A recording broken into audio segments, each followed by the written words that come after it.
This is the decade where mistakes get expensive. Turning 60 feels like a milestone, but financially, it's more than that. Your 60s are the most important planning decade of your entire life. This is when small mistakes stop being fixable and start becoming permanent. It's when risk has consequences, timing matters, and expectations collide with reality. Many people reach 60 with a solid net worth, strong savings habits, and the belief that they're basically set. But retirement success isn't determined by how much you've saved, it's determined by how well you transition from saving to spending. Today we're walking through the retirement reality check every 60-year-old needs. We'll cover red zone planning, how risk changes in this decade, why income modeling matters more than returns, and how resetting expectations now can prevent disappointment later on. Before we dive in, my name is Ryan Knoll. I'm a certified financial planner and founder of NavWealth Partners, a financial planning firm that helps clients nationwide make smart money decisions.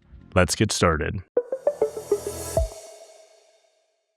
Why your 60s are different than every other decade? Well, up until now, time has been your greatest ally. Market downturns were inconvenient, but recoverable.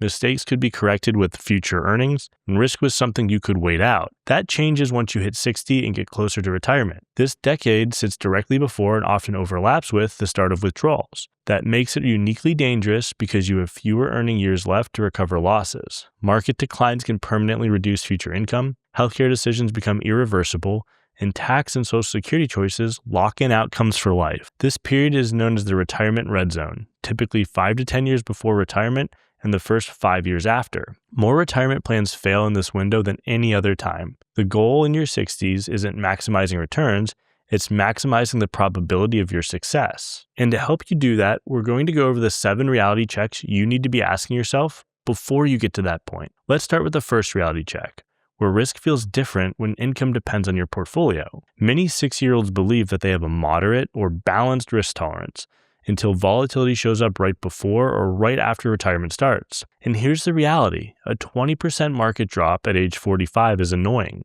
A 20% drop at age 62 can delay retirement, reduce spending, or force bad decisions. Sequence of returns risk becomes real in this decade. If poor returns hit early while you're transitioning to income, portfolios can suffer damage that never fully recovers, even if long-term averages look fine. This doesn't mean abandoning growth. It means right-sizing risks so your plan can survive bad timing. Here are 3 key questions every 60-year-old must answer. How much risk does my income plan actually require? Can I fund several years of spending without selling stocks? And what happens to my plan if markets fall 25% in the next 2 years? If you don't know the answer to those questions, you're taking on more risk than you realize. The second reality check is retirement income is not a rate, it's a system. Many people enter their 60s believing retirement income is solved with a withdrawal rate, something like 4% or 3.5% or some other rule. That mindset is outdated. Retirement income is not a percentage, it's a coordinated system involving Social Security timing, portfolio withdrawals, taxes, inflation, market volatility, and longevity. Without income modeling, retirees often discover too late that their desired lifestyle isn't supported sustainably, taxes reduce spendable income far more than expected, required minimum distributions inflate income later in life, and Medicare premiums spike unexpectedly. A real retirement plan doesn't answer, how much can I withdraw? It answers, how do I pay myself reliably for 30 plus years? Moving into the third reality check, Social Security decisions are bigger than you think. Social Security is often treated casually, but for most retirees, it's the foundation of retirement income. Decisions made in your 60s affect things like lifetime income, survivor benefits, inflation protection, and taxation of other income. Claiming early may feel really tempting, especially if retirement is close, but delaying can significantly increase guaranteed inflation-adjusted income and reduce reliance on your portfolio later in life.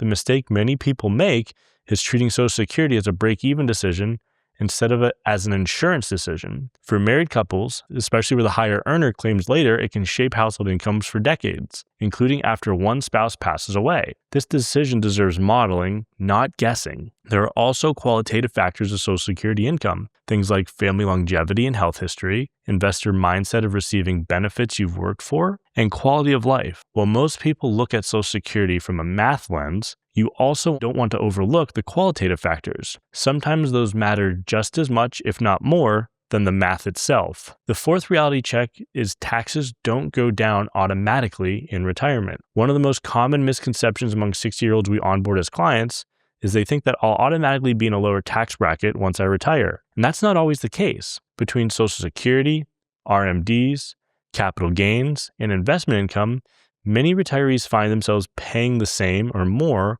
in taxes later in life, especially if they have done no planning. Your 60s are the prime decade to perform strategic Roth conversions, reduce future required minimum distributions, smooth income before Medicare and Social Security begin, and build tax diversification. If you wait until your 70s, many of these opportunities disappear. Tax planning in your 60s isn't about minimizing taxes today, it's about preventing tax shocks later on in life. Now, before we jump into the last three reality checks, I wanted to thank you for taking a few minutes out of your day to watch this video. Here at Nav Wealth, our team strives to put out the content that is not only informative, but actionable. So whether you are a DIY investor researching for your own plan, or someone who is trying to learn this stuff for the first time, please throw this video a like and subscribe to the channel. We would appreciate your support. And if you're looking for more detailed guidance, please schedule a call with us via the link in the description below. One of the advisors on our team will be more than happy to answer any questions you have and see if you are a long-term fit for working with us. Now let's jump to the fifth reality check,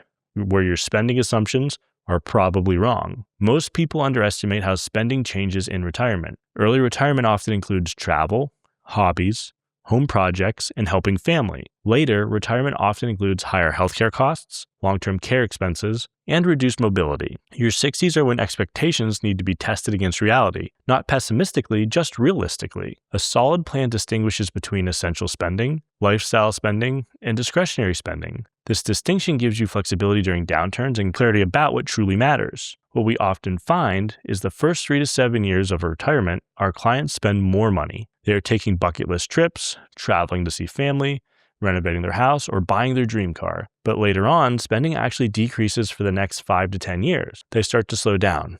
They have hit most of their bucket list items.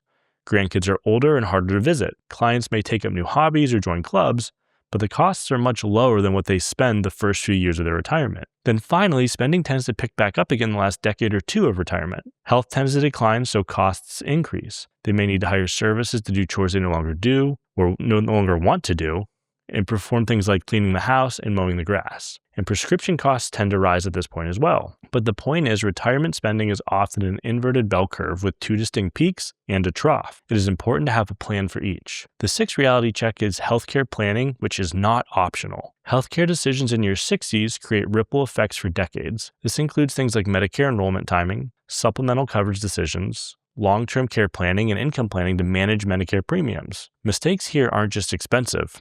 They're permanent. Late enrollment penalties, uncovered expenses, and poor coordination with income planning can erode retirement security quickly. Healthcare is one of the largest risks retirees face, and your 60s are when that risk must be addressed intentionally. Let's move to the final reality check, where retirement isn't an end, it's a transition. The most overlooked part of retirement planning is emotional, not financial. Many 60-year-olds underestimate how difficult the transition can be. There's loss of routine, loss of professional identity, changes in social connection, and shifts in purpose. These factors directly affect spending, health, and long-term satisfaction. A successful retirement plan isn't just about money lasting, it's about life feeling meaningful and sustainable. Now we're going to go over a practical framework for your 60s. Here's how strong retirement plans are built in this decade. First, you want to do your red zone risk review, where you reduce unnecessary volatility while preserving long-term growth. Next, do some income modeling. Project your cash flows year by year, not just long-term averages. Third, Social Security optimization. Coordinate claiming with survivor protection and taxes. Remember, later's not always better. Fourth, tax diversification. Use Roth strategies while brackets are still favorable, and harvest capital gains at no tax consequence when possible. Next is you want to use healthcare coordination, where you're aligning your income with Medicare and long-term care planning. Finally, reset your expectations. Adjust lifestyle assumptions with clarity, not fear. This framework turns anxiety into confidence.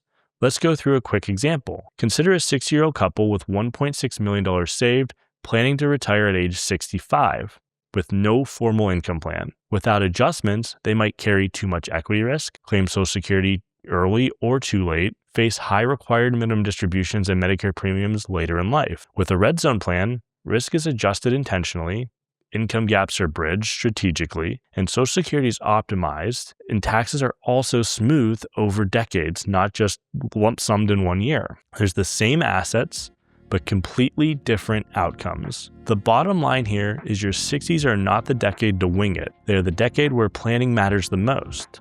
This is when risk becomes real, income replaces paychecks, and decisions lock in outcomes for life. The good news? When handled correctly, your 60s can turn retirement from a source of stress into a source of confidence. If you want help building a red zone retirement plan, one that coordinates risk, income, taxes, and expectations, that's exactly what my team does here at NavWealth Partners. Thank you so much for watching, and as always, make smart money decisions.